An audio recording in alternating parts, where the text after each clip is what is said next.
Ana qizlar ayolimni qo'rqitib yuborishibdi, yuragida giperechogenik fokus sertsa bor deb. Bolajonimiz yaxshi, 28 hafta 1 kunlik. Hozirgi kunda mana juda chiroyli ko'ryapsizlar, o'tirishini ko'ryapsizlar. Buni hech qanaqa genetik kasalliklarga podozreniyasi yo'q. Dahanchalarini, lablarini ko'ryapsizlar.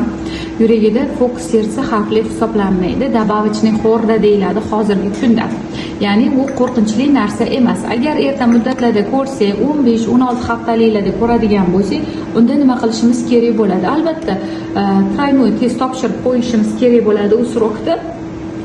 Endi shunaqa yozilgan kitobida, agar giperechogenik fokus sertsa bo'lsa yoki giperechogenik kishechnik bo'ladigan bo'lsa yoki kista-sosudistый splетение bo'ladigan bo'lsa, albatta analiz topshirish kerak. Bular xavotirli holat hisoblanmaydi. Biz sizlarga mana shunaqa qilib aniq to'liq yechim berib yuboramiz. Qizlar qo'rqmanglar, skriningda hamma narsani aytib ko'rib beriladi. Vahima qilishga hojat yo'q. Bu narsa bolani sog'lig'i uchun zarar hisoblanmaydi.